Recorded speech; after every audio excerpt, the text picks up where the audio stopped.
हाँ तो फ्रेंड्स, उम्मीद करता हूँ कि आप लोगों ने पार्ट 1 यानी मॉक 1 ज़रूर देखा होगा। और उसमें बहुत सारे लोगों का कमेंट्स ये आ रहा था कि क्वेश्चंस को 75 कर दो या फिर 100 कर दो। तो देखिए गाइज, मैं आप लोगों को एक चीज़ बता दूँ, आप लोग यही चाहते हो कि 75 क्वेश्चंस कर दो, जिसमें से 25 क्वेश्चन स्पेशली साइंस का हो। ठीक है, आप यही चाहते हो, राइट। तो मैं चाहता हूँ कि देखिए 75 क्वेश्चंस कराने में वीडियो बहुत ज़्यादा लंबा होगा और मुझे भी ज़्यादा मेहनत करनी पड़ेगी, क्योंकि टाइम तो ऑलरेडी मेरे पास ज़्यादा है नहीं। तो उसी में कोशिश करता हूँ कि 50 क्वेश्चंस कम से कम आप लोगों को डेली बेसिस पे दे पाऊँ। और 25 क्वेश्चन जो आप ये साइंस के कह रहे हो, मैं इसको अलग से साइंस स्पेशल में जो हमारा जो चल रहा है फ़िलहाल, उसी को मैं अलग से साइंस आपको करा दूंगा। तो उसके लिए आप टेंशन मत लो। और जितना क्वेश्चन आपको 50 दिया जा रहा है, आप इसको अच्छे से एंड तक वीडियो को देखो, क्योंकि आपको पता है कि कम समय में हम क्वालिटी चीज़ देते हैं। तो वीडियो ज़्यादा लंबा और क्वेश्चन ज़्यादा बढ़ाने का कोई मतलब नहीं बनता है। तो आप लोग वीडियो को जो जितना दिया जा रहा है क्वेश्चंस, उतना को अच्छे से देख लीजिए, काम आपका चल जाएगा। ठीक है, तो आगे बढ़ने से पहले सबसे पहले तो इस प्रश्न का राइट आंसर आप नीचे कमेंट्स करके ज़रूर बताइए कि सही आंसर इसका क्या होगा। तो चलिए अब इस वीडियो को शुरू करते हैं। तो देखिए, सबसे पहला प्रश्न ये आता है कि महाजनपद काल के दौरान निम्नलिखित में से कौन सा महाजनपद वर्तमान उत्तर प्रदेश क्षेत्र में स्थित था। तो सबसे पहले मैं आपको बता दूं कि हम इस वीडियो में सभी सब्जेक्ट से क्वेश्चंस को इंक्लूड करते हैं। ठीक है, तो आपको बिंदास होकर के बस आराम से वीडियो को एंड तक वॉच करना है और आराम से टेस्ट लगाना है। और 50 में से आप कितना स्कोर करते हो, वीडियो के एंड में कमेंट करके जाया करिए, ताकि मुझे भी पता चले कि आप लोगों की स्कोरिंग क्या बन रही है। ठीक है, और देखिए इस प्रश्न का राइट आंसर की अगर हम बात करें, तो सबसे पहले आपको ये चीज़ पता होगा कि 16 महाजनपद जो है, उसमें से 8 जो है वो उत्तर प्रदेश में स्थित है। 8 में से अगर अकॉर्डिंग टू ऑप्शन देखा जाए तो कौशल जो है वो आपका उत्तर प्रदेश में होगा, यानी यहाँ पे सही आंसर हमारा सी बनता है। इसी के साथ मैंने यहाँ पे एक्सप्लेनेशन लगा रखा है, चलो देख लेते हैं कि महाजनपद काल में 16 महाजनपदों में से 8 वर्तमान उत्तर प्रदेश के क्षेत्र में मौजूद हैं। 16 महाजनपदों में काशी, कौशल, अंग, मगध, वज्जी, मल, छेदी, वत्स, कुरु, पंचाल, मच्छा, सुरसेन, अस्का, अवंती, गंधार और कंबोज आदि इसमें शामिल थे। यानी टोटल 16 यहाँ पे देख सकते हैं। उपरोक्त 16 में से 8 कुरु, पंचाल, सुरसेन, वत्स, कौशल, मल, काशी और चेदी, ये 8 जो है उत्तर प्रदेश में मौजूद थे और अभी भी राज्य में स्थित है। महाजनपदों के उद्भव के इतिहास जो कि 6ठी से 4वीं शताब्दी ईसा पूर्व के दौरान पूर्वी उत्तर प्रदेश और पश्चिमी बिहार के विकास से जोड़ा जा सकता है। तो आपको ये चीज़ पता होगा। अब आपके लिए एक छोटा सा प्रश्न ये है कि आपको ये बताना है कि 16 महाजनपदों में कौन सा एक महाजनपद था जो दक्षिण में स्थित था, गोदावरी नदी के किनारे माना जाता है, वो उसका नाम क्या है, आप नीचे कमेंट करके ज़रूर बताइए। देखते हैं कितने लोगों को इसका सही आंसर पता होगा। नेक्स्ट आता है कि वैदिक काल के किस ग्रंथ में पहली बार राजसूय यज्ञ का उल्लेख मिलता है। तो पहली बार राजसूय यज्ञ का उल्लेख किस ग्रंथ में मिलता है, तो ऑप्शन यहाँ पे डी हो जाएगा, यजुर्वेद, जो कि हमारे चारों वेदों में से दूसरा वेद, पहला ऋग्वेद, दूसरा यजुर्वेद, तीसरा सामवेद, चौथा अथर्ववेद। तो यहाँ पे सही आंसर बन जाएगा ऑप्शन डी, जो कि यजुर्वेद। ठीक है, नेक्स्ट प्रश्न में नज़र डालते हैं कि सप्त सिंधु का उल्लेख वैदिक साहित्य में किस क्षेत्र के लिए किया गया। तो सप्त सिंधु उल्लेख जो है वैदिक साहित्य में किस क्षेत्र के लिए किया गया, तो राइट आंसर यहाँ पे क्या बनेगा, पंजाब और उसके आसपास का क्षेत्र, ऑप्शन ए करेक्ट आंसर बनेगा। देखिए आप लोग को मैं ज़्यादा समय नहीं देता हूँ, क्योंकि मेरा वो मकसद नहीं है कि वीडियो को बस लंबा करना है। मेरा मकसद है कम समय में आप लोगों को अच्छी चीज़ें दे देना। तो हम यही चाहते हैं कि ज़्यादा समय ना लेते हुए वीडियो को आगे की तरफ कंटिन्यू करते रहें। नेक्स्ट देखिए यहाँ पे क्या लिखा गया कि वैदिक साहित्य में पंजाब को सप्त सिंधु के नाम से जाना जाता है। इसका मतलब है कि 7 नदियों की भूमि, ऋग्वेद और जिंद अवस्था में भी इन 7 पवित्र नदियों का उल्लेख मिलता है। और ये 7 नदियाँ कौन कौन सी है, तो सिंधु, झेलम, चिनाब, रावी, व्यास, सतलुज और सरस्वती। ये 7 नदियों को सप्त सिंधु के नाम से भी जानते हैं, राइट।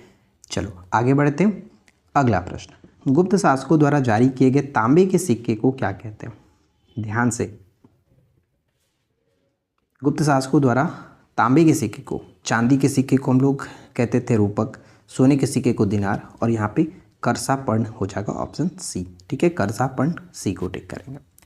अशोक के शिलालेख में धम का अर्थ निम्नलिखित में से क्या था। अशोक के शिलालेख में धम का अर्थ निम्नलिखित में से क्या था। तो देखिए यहाँ पे सही आंसर बन जाएगा नैतिक आचरण और सामाजिक सद्भाव, ऑप्शन सी को टिक करेंगे। ठीक है, निम्नलिखित में से किस कारक पर ग्रहों की हवाओं का स्वरूप निर्भर करता है? निम्नलिखित में से किस कारक पर ग्रहों के हवाओं का स्वरूप निर्भर करता है? तो महासागरों, समुद्र और नदियों के स्थानों पर, धरती की गति पर और सूर्य के स्पष्ट पथ के बाद दबाव बेल्ट स्थानांतरण पर, यानी तीनों के तीनों यहाँ पे सही होगा, उपरोक्त सभी। ठीक है, अगर आप लोगों को ये वीडियो पसंद आए तो प्लीज़ इस वीडियो को ज़्यादातर लाइक करिए, अपने फ्रेंड के साथ शेयर करिए और चैनल पे पहली बार अगर आप आए हैं तो सब्सक्राइब करके नोटिफिकेशन बेल आइकन को ऑल पे सेट कर लेना ताकि आने वाली वीडियो की नोटिफिकेशन मिलती रहे। बौद्ध धर्म की हीनयान और महायान शाखाओं के विभाजन के समय आयोजित बौद्ध परिषद कौन सी थी? यानी देखिए, बौद्ध धर्म की हीनयान और महायान शाखाओं का जब विभाजन हुआ तो ये किस बौद्ध परिषद में हुआ था, किस बौद्ध संगीति के दौरान हुआ? तो चौथी बौद्ध संगीति के दौरान कश्मीर के कुंडल वन में जब आयोजित किया गया था तो उस वक्त इसका विभाजन हुआ। बौद्ध धर्म की हीनयान और महायान शाखाओं में विभाजन चतुर्थ बौद्ध परिषद के दौरान हुआ। यह परिषद कुषाण सम्राट कनिष्क के संरक्षण में आयोजित की गई थी। यह परिषद कश्मीर के कुंडल वन में 72 ईस्वी में हुई थी।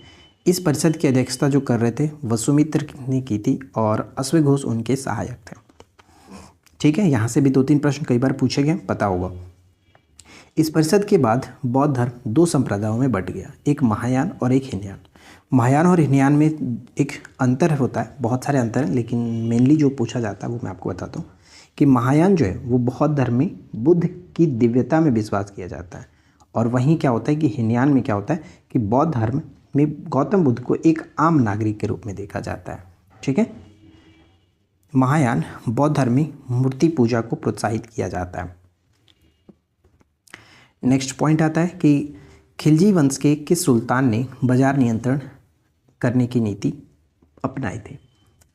तो बहुत ही इंपॉर्टेंट क्वेश्चन है ये, बहुत ही फेमस प्रश्न है, बहुत बार पूछा गया कि बाजार नियंत्रण पॉलिसी को किसने लाया था? तो अलाउद्दीन खिलजी, ध्यान रखिएगा, अलाउद्दीन खिलजी, यहाँ पे ऑप्शन बी। सल्तनत काल जब भी आप पढ़ो तो 2-3 शासक हैं जिनसे प्रश्न डेफिनेटली पूछे जाते हैं। मोहम्मद बिन तुगलक हो गया, अलाउद्दीन खिलजी हो गया, फिरोज शाह तुगलक हो गया। इन तीनों के बारे में अच्छे से आपको सारी चीज़ें जाननी है। ठीक है, और ये सब कुछ हमारे नोट्स में आपको प्रोवाइड कराया गया। तो जिनको भी बिहार एसएससी का नोट्स चाहिए वो हमारे एप्लीकेशन पर जा सकते हो, वहाँ पे आपको प्रॉपर तरीके से सारे स्टडी मटेरियल्स मिल जाएंगे। नेक्स्ट आता है कि सारे जहाँ से अच्छा हिंदुस्तान हमारा किस सूफी आदेश से प्रभावित था? तो देखिए, सारे जहाँ से अच्छा हिंदुस्तान हमारा ये है कादरी से। ठीक है, कादरी से प्रभावित था, ऑप्शन बी होगा। महमूद गजनवी के दरबार में इतिहासकार उत्बी द्वारा लिखित पुस्तक कौन सी थी? यानी उत्बी की पुस्तक निम्नलिखित में से कौन सी थी? तो यहाँ पे ध्यान रखना है कि तारीख़ यामिनी जो है ये उत्बी ने लिखा है। और यहाँ पे एक प्रश्न जो ध्यान रखिएगा पूछा जाता है, तबकात नासरी, हमेशा पूछा जाता है कि ये इसके लेखक कौन है? तो तबकात नासरी के लेखक मिन्हास उज सिराज। ये नाम बस इतना याद रखो, काम चल जाएगा। किस सुल्तान ने सबसे पहले रोजगार कार्यालय? अब देखिए, रोजगार कार्यालय नाम सुनोगे तो हो सकता है क्वेश्चन आप अच्छे से डील ना कर पाओ, ना टिक कर पाओ, लेकिन इसके बगल में जो आप नाम देखोगे दीवाने अर्ज, बस ये सुनते ही आपके माइंड में क्वेश्चन छप जाएगा। दीवाने अर्ज किसने बनाया था, किसने स्टार्ट किया था? तो ये सैन्य विभाग था दीवाने अर्ज, और ये स्टार्ट किया गया था किसके द्वारा? बलबन के द्वारा। ठीक है, बलबन के द्वारा, ऑप्शन ए। भारत में स्वदेशी आंदोलन को बढ़ावा देने के लिए निम्नलिखित में से कौन सा बंगाल विभाजन का प्रमुख कारण था? बंगाल विभाजन 1905 में लॉर्ड कर्जन के समय में। तो स्वदेशी आंदोलन को बढ़ावा देने के लिए निम्नलिखित में से कौन सा बंगाल विभाजन का प्रमुख कारण था? तो राइट आंसर बनेगा भारतीयों का विभाजन करना। ठीक है, भारतीयों को विभाजित करना, ये इसका प्रमुख कारण ऑप्शन डी होगा। किस अधिनियम द्वारा भारत में पहली बार द्वैत शासन प्रणाली लागू की गई थी? किस अधिनियम द्वारा भारत में पहली बार द्वैत शासन प्रणाली को लागू किया गया था? तो करेक्ट होगा ऑप्शन डी, 1919 का भारत सरकार अधिनियम जो है, जिसे हम लोग लॉर्ड चेम्सफोर्ड सुधार अधिनियम के नाम से भी जानते हैं, जिसके तहत बहुत सारी चीज़ें अपनाई गई थी, लागू की गई थी। तो ये चीज़ याद रखिएगा, इंपॉर्टेंट है। पहली बार द्वैत शासन जो प्रणाली है वो 1919 के द्वारा ही लागू हुआ। भारत छोड़ो आंदोलन के समय कांग्रेस रेडियो का संचालन किसने किया था? ये भी one of the most important question है, यूपीपीसीएस के एग्जाम्स में ये भी क्वेश्चंस पूछा जा चुका है। तो भारत छोड़ो आंदोलन 1942 क्वाइट इंडिया मूवमेंट के समय कांग्रेस रेडियो का जो संचालन कर रही थी वो कौन थी? तो यहाँ पे करेक्ट होगा इनमें से कोई नहीं, क्योंकि आप एक नाम जानते होंगे उषा मेहता। ठीक है, उषा मेहता आपने डेफिनेटली पढ़ा होगा। तो यही थी जो कि रेडियो का संचालन कर रही थी, Usha Mehta, option D. Simon commission का भारत में विरोध क्यों किया गया था? देखिए सेट 1 में मैंने ये क्वेश्चन आप लोगों से पूछा था, लेकिन आप लोग मतलब इतने आलसी हो, माफ़ी चाहूँगा बोलना पड़ रहा है, लेकिन आप सच में हो।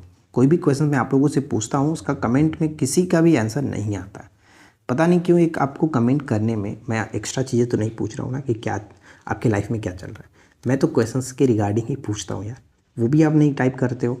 तो मैंने ये क्वेश्चन कल आपसे पूछा था कि साइमन कमीशन का भारत में विरोध क्यों किया गया था, तो इसका राइट आंसर किसी ने नहीं बताया, जबकि सभी को पता होगा, मुझे पता है सभी को पता है, लेकिन किसी ने कमेंट नहीं किया। तो इसमें भारतीय सदस्य शामिल नहीं थे, इसलिए इसका विरोध किया गया था। सही आंसर ऑप्शन ए होगा। नेक्स्ट क्या बनता है? भारतीय राष्ट्रीय कांग्रेस की सूरत विभाजन के समय नरमपंथियों और गर्मपंथियों का नेतृत्व क्रमशः किसने किया था? तो देखिए नरमपंथी की अगर हम बात करें तो गोपाल कृष्ण गोखले थे और गर्मपंथी बाल गंगाधर तिलक थे। तो सही आंसर यहाँ पे ए निकल के आएगा। अब यहाँ पे एक प्रश्न और याद रखना है कि जब 1907 का सूरत अधिवेशन की जब बात की जा रही है तो प्रश्न ये भी पूछा जा सकता है कि सूरत अधिवेशन की अध्यक्षता किसने की थी? रास बिहारी घोष। ठीक है, रास बिहारी घोष। सन 1907 में भारतीय राष्ट्रीय कांग्रेस का अधिवेशन सूरत में हुआ था, जिसमें गर्म दल और नरम दल नामक दो दलों में बट गई। कांग्रेस जो है वो दो दलों में बट गई थी, इसी को सूरत विभाजन कहते हैं। 1907 के अधिवेशन की अध्यक्षता रास बिहारी घोष ने की थी। ठीक है, नेक्स्ट किसने घोषणा की थी कि यदि भारत ब्रिटिश युद्ध प्रयासों यानी द्वितीय विश्व युद्ध में सहयोग करेगा तो उसे युद्ध के बाद स्वतंत्रता दी जाएगी? ये घोषणा किसने किया था? ये क्रिप्स मिशन के द्वारा किया गया था। ठीक है, क्रिप्स मिशन के द्वारा, ऑप्शन बी। इंडियन सोशियोलॉजिस्ट नामक पत्रिका को किसने शुरू किया था, जो कि ब्रिटिश सरकार के कट्टर आलोचक थे? इंडियन सोशियोलॉजिस्ट नामक पत्रिका को किसने शुरू किया था? तो ये शुरू किया गया था श्यामजी कृष्ण वर्मा के द्वारा 1905 में लंदन से ये स्टार्ट हुआ था। तो ऑप्शन यहाँ पे ए को टिक करेंगे। ठीक है, नेक्स्ट भारतीय राष्ट्रीय आंदोलन के दौरान आयोजित फरक्का कॉन्फ्रेंस का मुख्य उद्देश्य क्या था? फरक्का कॉन्फ्रेंस का मुख्य उद्देश्य क्या था? तो सही आंसर क्या बनेगा? मुस्लिम लीग और कांग्रेस के बीच सहयोग स्थापित करना, ऑप्शन बी होगा, सहयोग स्थापित करना। इलाहाबाद की संधि किनके बीच हुई थी? जब बक्सर का युद्ध हुआ 1764 में, उसके बाद इलाहाबाद की संधि होती है, एक 12 अगस्त को और एक 16 अगस्त को। तो 12 अगस्त 1764 को 1765 को जब ये संधि होती है, इलाहाबाद की प्रथम संधि, तो ये किनके बीच होता है? ईस्ट इंडिया कंपनी और शाह आलम द्वितीय के मध्य, शाह आलम द्वितीय के मध्य, ऑप्शन बी। ठीक है, चलो आगे बढ़ते हैं। नेक्स्ट आता है कि निम्नलिखित में से कौन सा मानव विकास सूचकांक का हिस्सा नहीं है? मानव विकास सूचकांक का हिस्सा नहीं है। तो मानव विकास सूचकांक HDI जो बनाया गया था, ह्यूमन डेवलपमेंट इंडेक्स, 1990 में महबूबुल हक पाकिस्तानी अर्थशास्त्री और अमर्त्य सेन भी थे इसमें। तो ये तीन चीज़ों पर जो कि कैलकुलेट किया जाता है, स्वास्थ्य एवं पोषण, प्रति व्यक्ति आय, जन्म के समय जीवन प्रत्याशा, लेकिन सकल नाम निवेश इस दर इसमें ये सब चीज़ नहीं आता है। तो डी यहाँ पे गलत होगा, ऑप्शन डी। नेक्स्ट पॉइंट आता है कि निम्नलिखित में से कौन सहजीवी संबंध को दर्शाता है? सहजीवी संबंध को कौन दर्शाता है? तो मैंने आप लोगों को एक वीडियो प्रोवाइड कराया था जिसमें लाइकेन, कवक, अलग अलग जो भी हैं इन सभी के बारे में अच्छे से मैंने बताया था। तो लाइकेन के बारे में आपको कई बार मैंने बताया कि ये वायु प्रदूषक होता है और ये सहजीवी संबंध को दर्शाता है। तो लाइकेन करेक्ट आंसर करेक्ट होगा। ठीक है, नेक्स्ट प्रश्न आता है कि एक गुणवत्ता माप पैरामीटर के रूप में सीटेन संख्या, ध्यान दीजिएगा, सीटेन संख्या का उपयोग मुख्य रूप से गुणवत्ता को मापन हेतु में किया जाता है। तो सीटेन संख्या का जो इस्तेमाल किया जाता है वो किसके लिए किया जाता है? डीजल के लिए। ठीक है, डीजल के लिए। और ऑक्टेन संख्या होता है पेट्रोल के लिए। तो फिलहाल यहाँ पे सीटेन संख्या जो होगा वो डीजल के लिए होगा, ऑप्शन सी। और इसमें थोड़ा सा आपको जानकारी रखना है, मैं आपको बताता हूँ। देखिए सीटेन संख्या का उपयोग मुख्य रूप से डीजल ईंधन की गुणवत्ता को मापने के लिए किया जाता है, या डीजल ईंधन के दहन गुण का एक संकेत होता है, यानी सीटेन संख्या यह दर्शाती है कि डीजल इंजन कितनी जल्दी और कुशलता से दहन करता है और जब इसे इंजन में संपीड़न के तहत रखा जाता है। अब ध्यान दीजिएगा कि सीटेन संख्या जितनी अधिक होगी ईंधन उतना ही बेहतर और आसानी से जलता है। आमतौर पर डीजल ईंधन की सीटेन संख्या जो है वो 40 से 55 के बीच होती है। उच्च गुणवत्ता वाला यानी बहुत अच्छा जो होगा, अच्छा जो डीजल होगा, डीजल ईंधन की सीटेन संख्या 50 या उससे अधिक हो सकती है। ठीक है, मतलब नॉर्मली 40 से 55 होता है, लेकिन बहुत अच्छा अगर आपके पास डीजल है कहीं मिला है तो उसकी सीटेन संख्या जो है वो 50 या फिर उससे अधिक हो सकती है। तो ये चीज़ ध्यान रखिएगा, सीटेन संख्या कितना होता है, सीटेन संख्या क्या है, ये ध्यान रखना। नेक्स्ट हमारा आता है कि सूचना का अधिकार अधिनियम कब पारित किया गया था।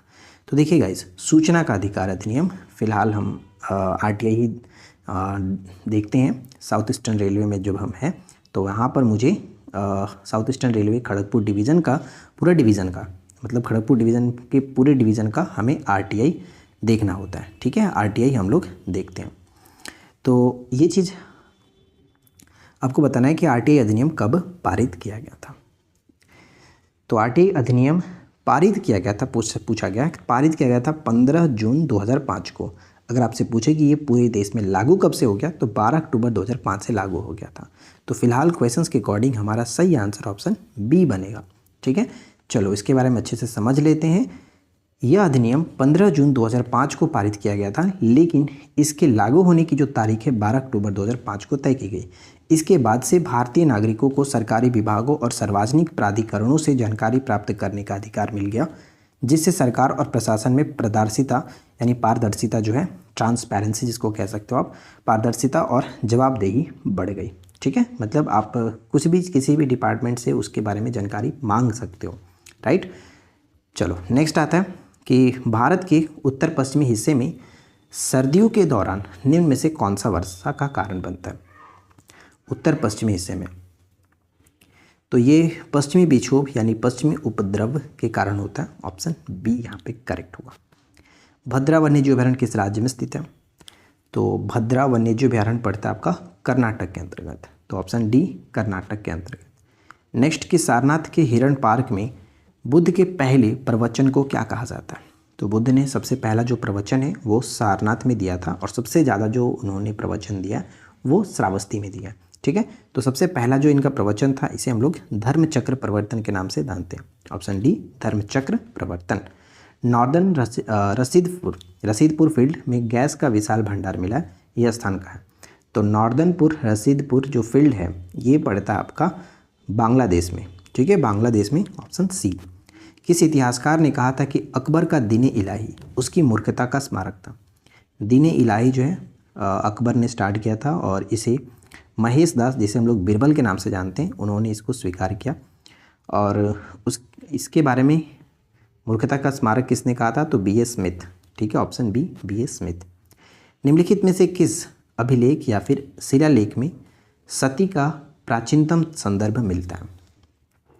सती का प्राचीनतम संदर्भ मिलता है, तो राइट आंसर बनेगा ऑप्शन बी भानुगुप्त का एरड़ शिलालेख में। भानुगुप्त का एरड़ शिलालेख में। आई होप कि सभी लोगों ने वीडियोस को लाइक ज़रूर कर दिया होगा, नहीं किए तो कर दीजिए, चैनल को सब्सक्राइब कर लीजिए। मीर बक्की या फिर मीर बख्शी का किताब दिया जाता था। तो मीर बख्शी का किताब दिया जाता था किसे, सैन्य विभाग के जो प्रमुख होते थे उनको मिलता था। यहाँ पे सी होगा, सैन्य विभाग के प्रमुख। उत्तरी पश्चिमी चीन का लोएस मैदान किस प्रकार के जमाव से बना है। उत्तर पश्चिमी चीन का लोएस मैदान किस प्रकार के जमाव से बना है। तो लोएस मैदान जो है वो रेत और धूल कणों के जमाव से ही बनता है, तो यहाँ पे बी होगा, ऑप्शन बी। ठीक है, संप्रदाय मैदान का निर्माण किस क्रिया द्वारा होता है। संप्रदाय मैदान यानी जो पेनी प्लेन है इसका निर्माण किस क्रिया के द्वारा होता है। तो ये यहाँ पे होगा ऑप्शन सी। ठीक है, नदी के द्वारा। नदी यहाँ पे करेक्ट होगा, नदी में होता है। और इसके बारे में मैंने अच्छे से लिख रखा है कि ये क्षरण क्रिया के द्वारा निर्मित होता है। संप्रदाय मैदान पेनी प्लेन का निर्माण क्षरण क्रिया यानी इरोसन द्वारा होता है। यह वह प्रक्रिया है जिसमें प्राकृतिक बल जैसे वायु, पानी और बर्फ पहाड़ों और अन्य भौगोलिक संरचनाओं को घिसकर चपटा और समतल बना देते हैं। पेनाइल यानी यूरोप में है। अपलेसियन अमेरिका में है और अरावली जो कि भारत में है। ये किसके उदाहरण हैं, किस टाइप के पर्वत श्रृंखला के उदाहरण माने जाते हैं? तो ध्यान रखिएगा, ये पुरानी पर्वत श्रृंखला के उदाहरण है। अरावली आपको पता ही है कि ये सब पुरानी पर्वत श्रृंखला है। मेसेटा का पठार निम्न में से किस देश में स्थित है? मेसेटा का पठार किस देश में स्थित है? तो स्पेन और पुर्तगाल, स्पेन और पुर्तगाल, ठीक है, स्पेन और पुर्तगाल, ऑप्शन सी। नेक्स्ट आता है कि भारत में न्यूनतम समर्थन मूल्य किसके द्वारा निर्धारित किया जाता है?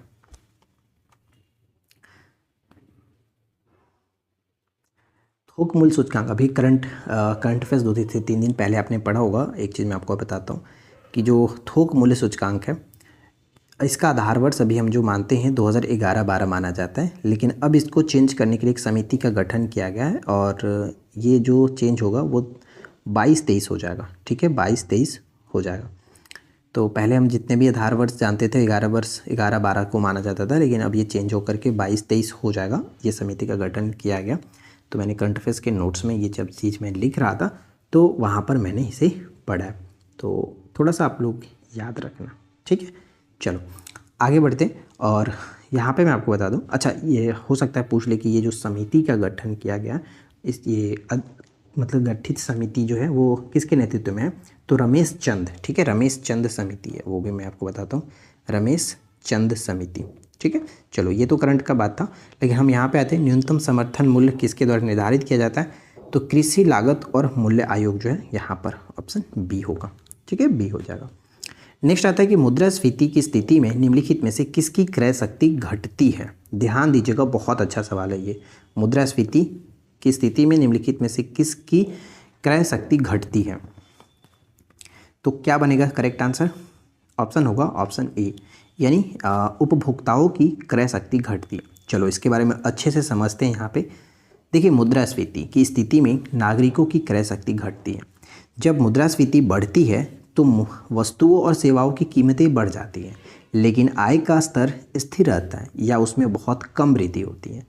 इसके परिणाम स्वरूप उपभोक्ताओं को समान धनराशि के बदले में कम वस्तुएं या सेवाएं प्राप्त होती हैं, जिससे उनकी क्रय शक्ति कमी होती है। साथ ही साथ ये भी ध्यान रखिएगा कि निवेशक जो होते हैं या फिर ऋणदाता होते हैं, इनकी क्रय शक्ति घट सकती है, ठीक है, घट सकती है, क्योंकि ऋण की चुकौती की वास्तविक कीमत मुद्रास्फीति के कारण कम हो जाती है, जबकि कर्ज लेने वाले लोगों के लिए यह अधिक फायदेमंद होती है, ठीक है। ऋणदाता को प्रॉब्लम हो जाता है, लेकिन जो कर्ज लिया होता है उसे ये हेल्प करता है, उसे ये फायदेमंद हो जाता है, ठीक है। तो ये भी कई बार प्रश्न पूछा गया कि किसे ज़्यादा लाभ होता है, ऋणदाता को या फिर ऋणी को लाभ होता है? तो जो ऋण देता है उसे घाटा हो जाता है, लेकिन जो कर्ज लिया होता है उसे फ़ायदा होता है। नेक्स्ट आता है कि प्रत्यक्ष कर का उदाहरण निम्नलिखित में से कौन सा है? मैंने अपने चैनल पर डायरेक्ट टैक्सेस, इनडायरेक्ट टैक्सेस को बहुत ही आसान तरीके से ट्रिक के साथ याद कराया। अगर आपने देखा है तो आपको याद होगा, लेकिन अगर आपने नहीं देखा तो सर्च करके देख लेना, बहुत आसान तरीके से याद हो जाएगा। तो देखिए यहाँ पे मैं आपको बता दूं कि जो आयकर है वो एक प्रकार का प्रत्यक्ष कर होता है, यहाँ पे बी होगा, लेकिन जीएसटी, उत्पाद शुल्क, सीमा शुल्क, ये सभी के सभी अप्रत्यक्ष कर, इनडायरेक्ट टैक्स के अंतर्गत आते हैं, ठीक है। नाबार्ड का मुख्य कार्य क्या है? तो देखिए नाबार्ड जो है, नाबार्ड का मुख्य कार्य क्या होता है? ये एक प्रकार का कृषि से संबंधित जो कि लोन प्रोवाइड कराता है, कृषि और ग्रामीण विकास को वित्त पोषण देना, यहाँ पे बी होगा। अब नाबार्ड के बारे में जितनी भी चीज़ें जानते हैं वो फटाफट आप कमेंट करके बताना। मुझे पता है कि कोई कमेंट नहीं करेगा, लेकिन मेरा काम है आप लोगों से पूछना और आपका काम है कमेंट करना। अब इन दोनों के बीच जो आपकी मर्जी वो कर सकते हो। मुद्रा विनिमय दर, एक्सचेंज रेट, किसके बीच विनिमय को दर्शाती है? तो देखिए मुद्रा विनिमय दर जो है दो देशों की मुद्राओं के बीच एक्सचेंज रेट को दर्शाता है। यहाँ पे ए बिल्कुल सही बनेगा, ठीक है। नेक्स्ट, सकल राष्ट्रीय उत्पाद जीएनपी में क्या शामिल होता है? सकल राष्ट्रीय उत्पाद में क्या शामिल होता है? इसमें देश के भीतर और विदेशों में नागरिकों द्वारा उत्पन्न जो उत्पादन होता है को शामिल किया जाता है, तो यहाँ पे बी हो जाएगा। सल्तनत काल में फवाजिल का अर्थ क्या था? सल्तनत काल में फवाजिल का अर्थ क्या था? तो इसका अर्थ था इक़्तिदारों द्वारा सरकारी खजानों में जमा की जाने वाली अधिशेष राशि, यहाँ पे सी को टिक करेंगे। इसको और अच्छे से समझ लेते हैं कि सल्तनत काल में फवाजिल का अर्थ था राजस्व के अतिरिक्त या फिर अधिशेष आय। यह शब्द विशेष रूप से मुगल और दिल्ली सल्तनत के शासनकाल में इस्तेमाल होता था, जब राज्य के खजाने से प्राप्त होने वाली अतिरिक्त आय या लाभ को फवाजिल कहा जाता था। पाइलोरस के माध्यम से छोटी आंत में कौन से अंग खुलते हैं? पाइलोरस के माध्यम से छोटी आंत में कौन से अंग खुलते हैं? तो बताइए सही आंसर क्या बनेगा? स्टोमच, यानी जो पेट है स्टोमच, ऑप्शन ए होगा। यहाँ पे आप अच्छे से समझिए, पाइलोरस एक शारीरिक संरचना है जो पेट यानी स्टोमच और छोटी आंत के बीच स्थित होता है। पाइलोरस के माध्यम से पेट का अन्न छोटी आंत से पहले भाग, छोटी आंत के पहला जो भाग होता है जिसे हम लोग ड्यूडेनम कहते हैं, में जाता है, प्रवेश करता है। ठीक है, तो ये ध्यान रखिएगा। कभी कभी ये पूछा जाता है कि ड्यूडेनम किसका भाग है, तो ड्यूडेनम, जुजेनम, ये सभी के सभी जो भाग होते हैं वो आपका छोटी आंत के भाग होते हैं। ठीक है, एक इलियम भी होता है। फर्स्ट वाली वीडियो मैंने आपको बताया था। आहार नाल के सबसे बड़े भाग का नाम क्या है? आहार नाल का सबसे बड़ा जो भाग होता है उसका नाम है छोटी आंत। नाम छोटा भले है लेकिन काम इसका बड़ा है। ठीक है, इंसुलिन क्या होता है? इंसुलिन क्या होता है? तो इंसुलिन एक प्रकार का प्रोटीन है, ध्यान रखिएगा, इंसुलिन एक प्रकार का प्रोटीन है। ऑप्शन डी हो जाएगा सही आंसर। नेक्स्ट प्रश्न आता है कि निम्नलिखित में से कौन सही नहीं है? तो निम्नलिखित में से कौन सही नहीं है? देखिए यहाँ पे अगर हम बात करें कौन सही नहीं है, तो एस्पार्टिम जो होता है वो कृत्रिम मधुरक होता है। एस्पार्टिम एक प्रकार का मतलब कि बनाया हुआ, कृत्रिम तरीके से बनाया हुआ एक मधुरक होता है, मतलब कि शुगर ही होता है, शर्करा मान के चलो, शर्करा होता है। फ्रेयान जो होता है वो प्रशीतक होता है, फ्रेयॉन आपने नाम सुना होगा, प्रशीतक होता है। और नियोप्रिन एक होता है संश्लेषित जो कि रबर होता है। ठीक है, संश्लेषित स्वर नहीं, संश्लेषित रबर होता है, ये स्वर नहीं रबर होगा, संश्लेषित रबर होता है। ठीक है, तो यहाँ पे तीनों के तीनों सही है, सभी सही है, कोई गलत नहीं था, ऑप्शन डी। नेक्स्ट प्रश्न बनता है कि यदि किसी चालक की भौतिक अवस्था जैसे ताप आदि में कोई परिवर्तन ना हो तो चालक के सिरों पर लगाया गया विभवांतर उसमें प्रवाहित धारा के अनुक्रमानुपाती होता है। यह नियम है, यह नियम है, किसका नियम है? तो ये ओम का नियम है। ठीक है, ओम का नियम, जो भी बराबर आई आर आपने पढ़ा है, तो भी बराबर आई आर, ऑप्शन यहाँ पे बी होगा। नेक्स्ट आता है कि हाल ही में विदेशी मुद्रा भंडारण के मामले में भारत किस स्थान पर पहुंच चुका है? विदेशी मुद्रा भंडारण के मामले में भारत जो है वो किस स्थान पर पहुंच चुका है? तो चौथे स्थान पर पहुंच चुका है। देखिए गाइस, मुझे उम्मीद है कि आप लोगों को ये सेशन अच्छा लग रहा होगा।